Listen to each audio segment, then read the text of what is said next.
toujours pile poil à temps. Écoutez, messieurs, dames, bonjour à tous, chers auditeurs du podcast Street Club.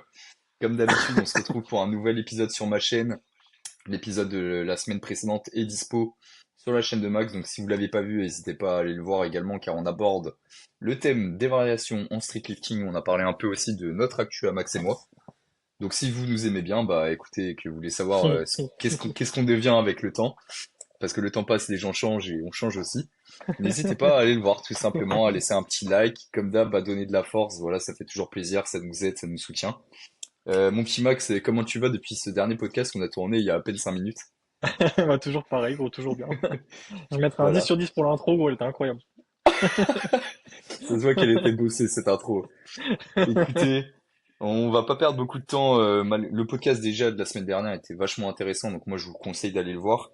Mais aujourd'hui, on va parler d'un thème qui est tout aussi intéressant, très très intéressant même, avec un titre super accrocheur, récupérer pour mieux progresser.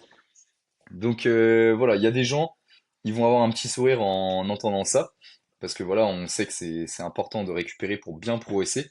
Et il y a des gens au contraire qui vont voir le titre et qui vont se dire mais qu'est-ce qu'il raconte? Récupérer pour mieux progresser, moi je récupère pas, je m'entraîne 7 jours sur 7, 365 jours par an. Et bah écoutez, ce sujet il est fait pour vous, voilà, on va faire des petits rappels par rapport à tout ça. Déjà Max, voilà, pourquoi toi, pour toi c'est essentiel de récupérer pour progresser en force? Alors déjà, tout simple. En vrai, une prog de force, un entraînement en force, un sport de force, ça demande énormément de contraintes à votre corps. Donc si vous lui demandez toujours plus, plus, plus, plus, mais que vous lui permettez pas de récupérer, bah en vrai, essayez. Puis vous revenez mettre un commentaire dans 2 3 mois avec la blessure que vous avez. Comme ça, on va faire un listing des blessures les plus récurrentes dans les sports de force. Non, en vrai, si vous avez pas en fait, votre corps, il a besoin de créer des adaptations. Et en fait, si vous vous entraînez 7 jours sur 7 RPE 10, en fait, vous faites que de créer des lésions. Vous n'allez jamais créer d'adaptation, vous n'allez jamais récupérer, vous n'allez jamais créer d'adaptation tendineuse, d'adaptation musculaire, vous n'allez jamais prendre du muscle non plus. Vous allez que vous mettre des bâtons dans les roues en vrai. Et votre corps, il a besoin de temps. Et surtout quand on fait des sports de force, s'entraîner, pour moi, plus de 5 fois par semaine, si c'est pas votre métier et que vous avez un travail à côté ou vous bougez un peu à côté, c'est déjà vraiment beaucoup. Je vais prendre déjà un exemple. Euh, Mathéo, avec qui je bosse, lui, en fait, quand on a commencé, il s'entraînait 7 jours sur 7. Donc, il m'a contacté, lui, il s'entraînait 7 jours sur 7, tout le temps, tout le temps. Il faisait un 5-3-1 en boucle, en fait, à chaque fois. Il répétait un 5-3-1 par cycle de 3, par cycle de 3 séances. Et que de lui changer parce qu'il pouvait pas mentalement faire beaucoup moins. On dégage petit à petit des séances. Donc, genre, on a commencé au début, je lui ai mis 6 séances. Bon, c'est parce que je sais que ça sert à rien, mais je lui ai mis 6 séances pour qu'il se rende compte quand même que c'est pas ouf. Ensuite, on est passé à 5. Donc à 5 déjà, on a vu que c'était un petit peu mieux. Ensuite, on est passé à 5 où il y a une séance, c'est que du renfort, elle est vraiment tranquille. En fait, j'essaye de dégraisser petit à petit, parce que psychologiquement, c'est dur de passer de 7 à 4, par exemple. Même si pour moi, 4, c'est vraiment plus efficace pour la plupart des gens. Et bah, si vous êtes à cette séance, vous allez juste faire un bloc pardon, de 5 séances et vous allez déjà voir la différence au niveau récup, au niveau progression. Et ça parlera de soi-même. Il n'y a même pas besoin de l'expliquer pendant 10 ans. Vous allez vraiment sentir que vous êtes plus en forme. En plus, il y a aussi le fait de moins se prendre la tête avec l'entraînement, parce que la charge mentale, c'est ultra important. Si vous êtes tous les jours à la salle, vous êtes tous les jours en train de penser à votre entraînement. En plus, si vous avez un peu une vie à côté, vous êtes tous les jours en train de vous dire, Mm. faut que je me speed là parce qu'il faut que j'aille m'entraîner. Et en fait, c'est ça tout le temps. Vous n'avez pas un jour où vous êtes cool, où vous êtes chill, où vous avez le temps de penser un peu à vous, entre guillemets, même si l'entraînement, c'est déjà du temps pour soi. Mais du temps vraiment pour faire autre chose, un peu vous vider la tête. Et j'ai totalement dérivé, mais voilà un petit peu l'aspect récup. Vous entraînez pas tous les jours parce que c'est vraiment usant mentalement, physiquement. Vous vous limitez, vous allez créer des blessures. Il y a vraiment pas grand-chose de positif à part que vous aimez vous entraîner. Mais bon, ça c'est pas vraiment le gros facteur qu'on cherchait aujourd'hui. Ok. Et bah écoute, non, bah comme tu l'as dit, de toute façon, principe d'adaptation, hein, c'est très simple pour ceux qui ne le savent pas, que ce soit même la force ou l'hypertrophie. Quand on fait un bloc de travail de, allez, on va dire 4 à 8 semaines, tu crées des lésions au fur et à mesure à ton corps, et ton corps s'adapte à tout ça, mais pour qu'il continue de s'adapter au bout d'un certain point, si tu récupères pas, bah c'est le moment en fait où tu vas te mettre à stagner tout bêtement. Ça veut dire, imaginons, semaine 1, tu fais un bench à 30 kilos, t'es facile. Semaine 2, tu montes à 40 kilos. Semaine 3, tu montes à 50 kilos. Et là, semaine 4, tu vois que tu peux pas monter, tu restes à 50 kilos. Et je sais pas, semaine 5, semaine 6, semaine 7, etc., tu commences à baisser petit à petit. En fait, c'est juste que, voilà, ton corps, il a commencé à s'adapter à un certain point.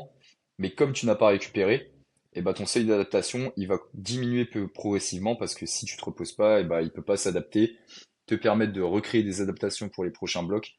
Donc la récupération est ultra importante déjà que ce soit pour éviter les blessures parce que en vrai, moi je dis toujours tu progresseras à l'infini tant que tu te blesses pas. Et ça c'est un peu véridique, hein. Tant que tu peux t'entraîner dans les meilleures conditions possibles, c'est là où tu vas continuer de progresser et jamais t'arrêter de progresser. Mais également, bah, quand tu laisses ton corps tout simplement s'adapter aux efforts que tu fournis, c'est là où tu vas progresser également. Donc voilà pourquoi le titre est racoleur récupéré pour mieux progresser. Mais c'est vrai, entre quelqu'un qui fait 4 séances par semaine et quelqu'un qui fait 7 séances par semaine, moi je dirais que de toute façon, et je pense que ça se voit, le mec qui fait 4 séances par semaine progressera beaucoup mieux. Si on prend la même intelligence de programmation, etc., enfin, de toute façon, il n'y a pas photo, hein. Si vous avez 3 jours de récup, vous progresserez mieux que 7 jours de récup. Bon, c'est pas une excuse pour que vous descendez à 2 jours d'entraînement par semaine en vous disant Seraph et Max, ils ont dit que récupérer c'était mieux pour progresser. Mais voilà, faut avoir le juste milieu entre les deux, entre l'entraînement et la récupération, c'est très important. Comme tu l'as dit, après, il y a tous les facteurs externes qui viennent prendre en compte, le mental, etc. C'est très important aussi pour progresser et pour récupérer, qui plus est. Écoute, toi, c'est quoi les outils que tu utilises dans tes programmations? Bah, tout simplement pour permettre la récupération, mais également l'entraînement de manière logique. Moi, j'en ai quelques-uns en tête, mais toi, je sais que t'en as deux, trois aussi, des petits secrets à nous dévoiler sur ça. Bah déjà, il y en a un qui est vraiment ultra basique, c'est suivez vos RPE, parce qu'il y en a quand même plein qui font encore leur prog sur des notes où ils sont même pas au courant enfin ils se rappellent même plus de l'intensité qu'ils avaient. En fait, il vous faut des outils aussi pour vous rendre compte quand ça dérive. En fait, si vous prévoyez quelque chose, imaginons vous prévoyez votre bloc et fin de bloc vous êtes RPE 8 et en fait fin de bloc vous avez fait échec, il faut pouvoir analyser pourquoi vous avez fait échec et si vous avez rien pour vous permettre de le traquer, vous avez rien qui va vous donner les indicateurs qui vont vous faire voir que cet échec il arrive. Parce que si votre RPE en semaine 1 c'est 6, vous prévoyez 7 en semaine 2 vous êtes déjà 8, vous prévoyez 8 en semaine 3 vous êtes déjà 10, c'est qu'il y a forcément quelque chose qui va pas et c'est souvent la récup, que ce soit l'entraînement ou alors manque de sommeil, une mauvaise alimentation, etc. Et les gros piliers de la récup, en vrai, ça va être de peut-être pas traquer votre sommeil, mais au moins vous assurer d'avoir un minimum de sommeil, parce qu'on fait quand même des sports taxants nerveusement. Donc je dirais un minimum de 8 heures, après ça reste quand même assez individuel. Il y a des gars, ils vont dormir 6 heures, ils vont être dans la forme de leur vie. Mais avoir le sommeil qui vous permet d'être en forme, gérer un peu votre alimentation, éviter les cheat meals tous les jours, parce qu'on oublie souvent que la malbouffe c'est Ouais. inflammatoire, et ça c'est un truc qui peut vraiment vous mettre dans la merde sur le long terme, vous faire traîner Mm. des blessures, alors que si vous mangez assez bien, vous les auriez peut-être pas. Mais en vrai c'est des basiques tout con, le sommeil, l'alimentation. N'hésitez pas à aller marcher un peu aussi.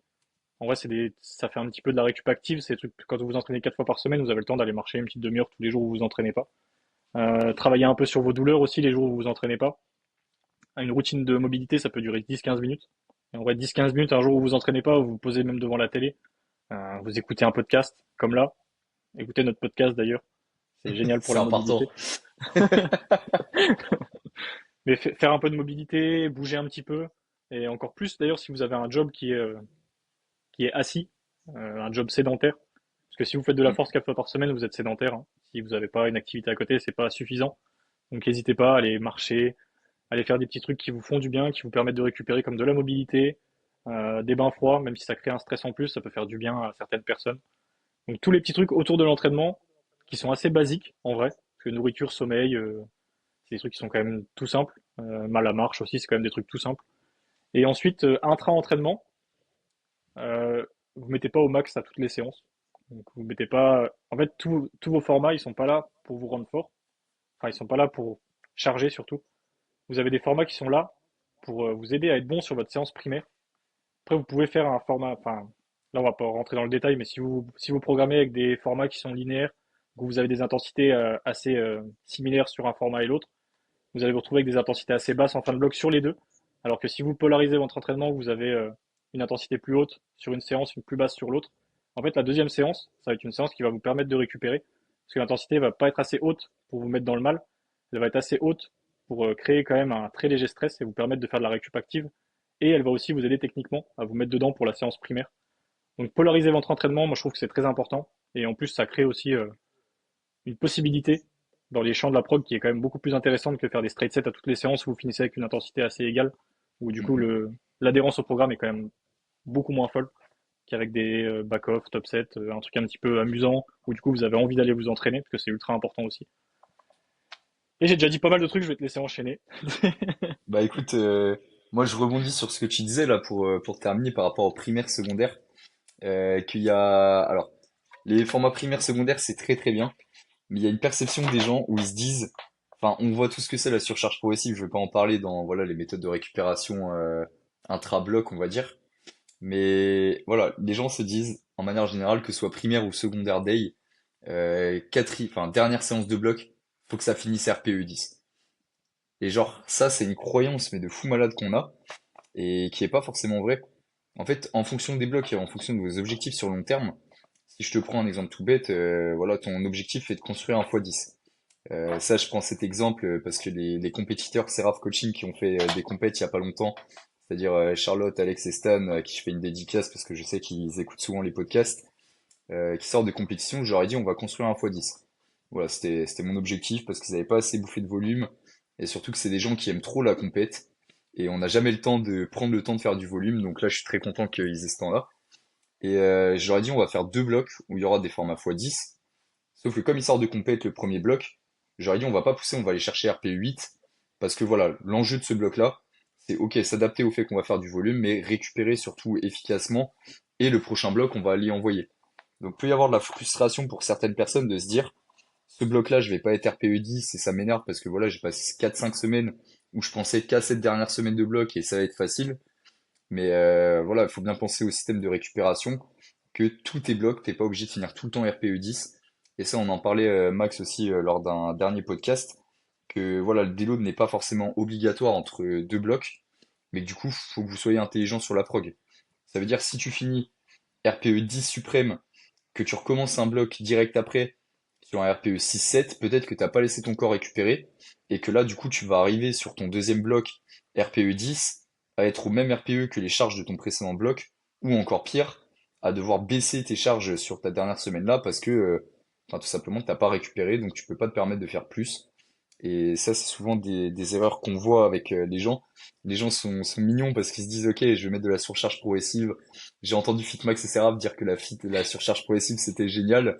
Mais du coup, ouais, en fait, quand on comprend pas tous les tenants et les aboutissants, enfin, la finalité d'une surcharge progressive n'est pas forcément de finir RPE 10 ou à l'échec lors d'une dernière semaine de bloc. Et voilà, faut bien le prendre en compte ça, qu'il y a des blocs où effectivement ils sont faits pour envoyer la purée, des blocs où c'est pas fait pour envoyer la purée. À la manière où un picking, par exemple, tu finiras jamais au-dessus de 95% de ton RM. Il y en a qui aiment bien. Moi, je suis pas très fan de finir au-dessus de 95% pour permettre de créer tes adaptations. Mais voilà, encore une fois, ça dépend des profils, mais laissez-vous le temps de récupérer et posez-vous les bonnes questions aussi par rapport à vos blocs. Aussi, bah, tout simplement, on a parlé des facteurs externes, donc on va pouvoir transitionner sur ça. Max, je crois que tu en avais des choses à dire. Tu nous as déjà donné deux, trois pistes, l'alimentation, le sommeil. Voilà, enfin, quel rôle ça joue pour toi par rapport à la récup et à quel point c'est important. Moi, de toute façon, si on fait une pyramide, franchement, c'est le pilier de votre pyramide. Ça, c'est vraiment ce qui va déterminer votre forme du jour. Et la forme du jour, on sait que c'est l'influence sur le RPE, donc c'est ce qui va déterminer votre RPE sur la séance. Si vous avez passé une nuit de merde que vous n'avez pas mangé, votre RPE il sera absolument pas le même que si vous avez passé une bonne nuit, tranquille, que vous avez eu une bonne petite journée, vous avez été marcher le matin, pas de stress, rien qui sort du cadre, tout qui se passe bien, et qu'ensuite vous allez faire votre séance à la meilleure heure possible. Si tout s'aligne, c'est clairement que des facteurs externes, pardon, et ça va changer votre entraînement, alors que ça n'a rien à voir avec l'entraînement en soi. Donc essayez, si vous voulez être bon, de maxer tout ce que vous pouvez maxer en dehors des entraînements. Parce que c'est intéressant d'avoir une belle prog, de d'avoir des formats qui vous plaisent, de faire un truc qui est ultra bien pensé. Mais par contre, si quand vous le mettez en application, tout foire parce que vous avez passé une semaine de merde, que vous êtes sorti tout le week-end, que vous avez bu comme un ouf et que vous avez un mock meet le lendemain matin, c'est juste logique en vrai. Au bout d'un moment, faut se poser les bonnes questions, faut mettre en relation vos objectifs avec ce que vous voulez mettre en place.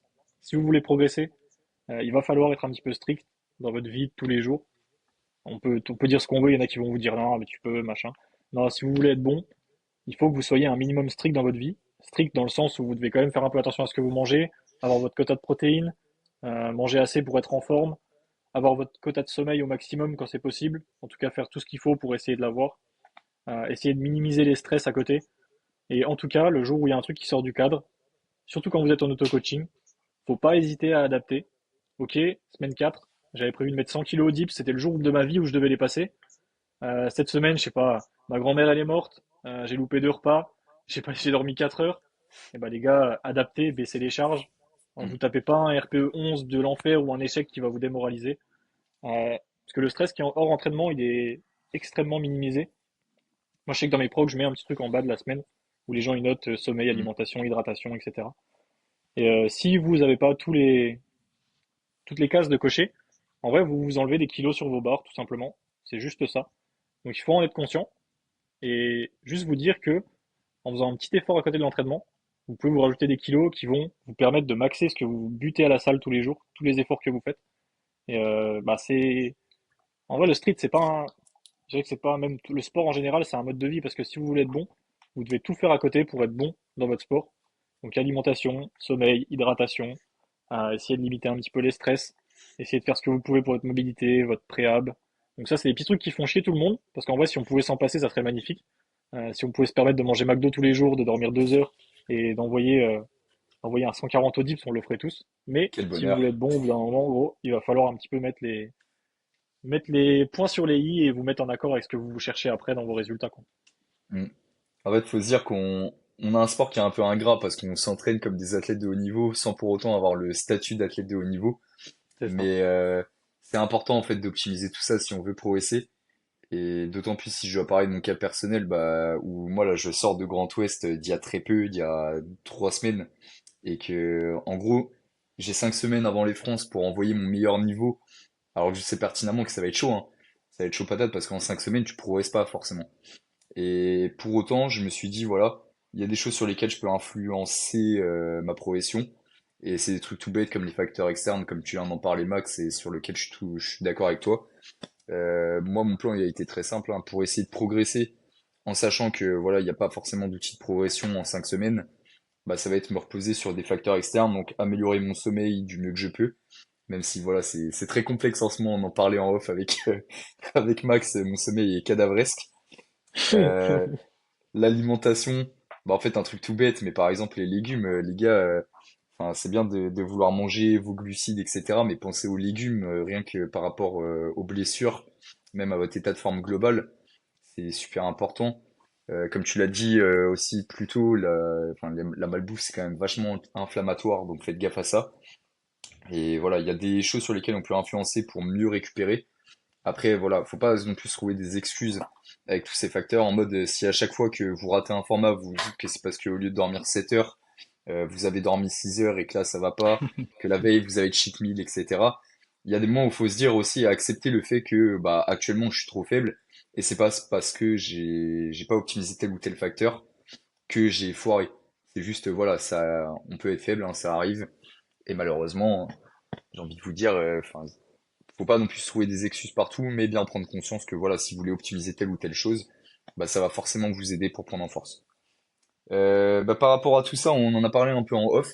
Je fais une grosse dédicace par rapport au sujet là qu'on va aborder pour finir le podcast à Nas, Lilia, Lise et Charlie. C'est un dips par semaine pour progresser. En fait, voilà, j'en ai parlé à Max juste avant. Et on va pouvoir remettre un peu le sujet sur la table. Et c'est pour vous montrer aussi qu'on peut quand même progresser avec une fréquence très basse sur un mouvement par semaine. Toi, tu penses quoi du coup du 1 dips par semaine, même si je connais déjà ton avis. Mais voilà, pour montrer aux gens quand même que effectivement, on peut progresser en récupérant et sans pour autant avoir une grosse fréquence. Bon les gars, déjà désolé. Faut que vous nous mettiez des sujets au maximum dans les commentaires pour qu'on réussisse à pas être d'accord sur un sujet. C'est clair. On fait vraiment pas exprès. On a cherché en off là un sujet où on n'était pas d'accord. En vrai, on n'a pas trouvé. Essayez de nous trouver un sujet un peu borderline, genre un truc un peu qui sort du contexte, un truc qui sort du cadre qu'on n'a pas l'habitude de voir, où on arrivait à débattre et à se balancer des arguments. J'adore débattre. J'arrive pas à débattre avec ce mec là, avec sa casquette là. Il faut qu'on Moi non trouve un plus. truc où on où on n'est pas d'accord et où on arrive à enchaîner un débat. Non, sur Mm. le 1 dips par semaine, moi je suis d'accord avec lui, parce que je connais déjà son avis.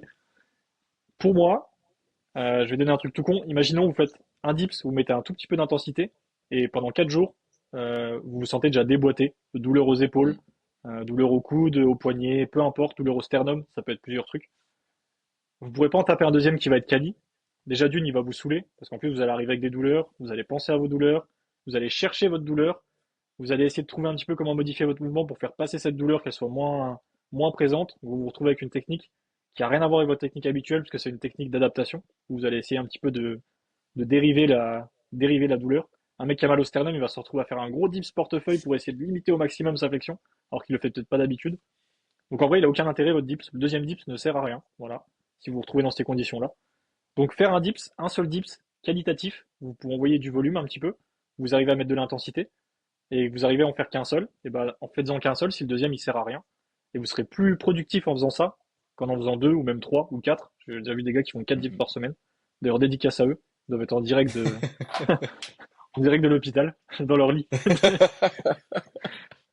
Mais vous pouvez progresser avec un dips. Le seul truc qu'il faut pas oublier, c'est que bah, quand vous tapez votre dips, vous n'êtes pas obligé de rien faire après le reste de la semaine. Vous pouvez avoir une séance secondaire qui sera dédiée au renfort.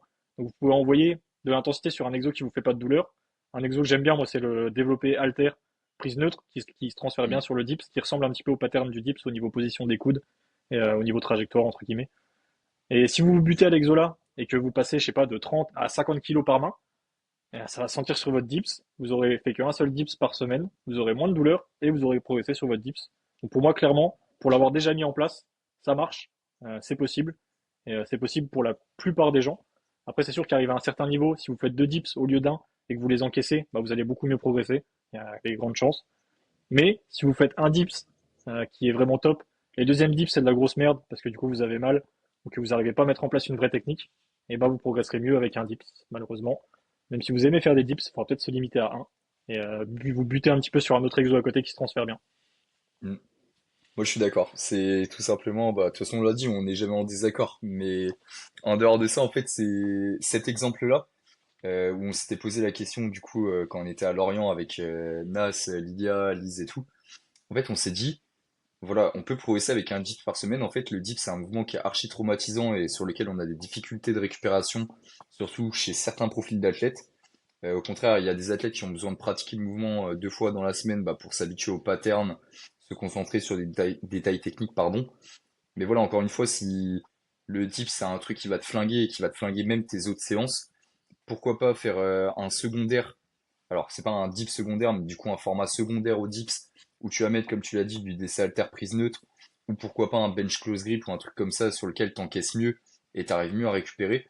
En fait, c'est juste, les gars, pour vous montrer que voilà, il n'y a pas de solution exacte, mais en fait, enfin, récupérer, ça aide à progresser. Et si vous avez du mal à progresser, par exemple sur le dips, à cause de ce problème-là de récupération, ça peut être une piste. Et encore une fois, on n'est pas obligé de se bombarder sur un mouvement pour progresser.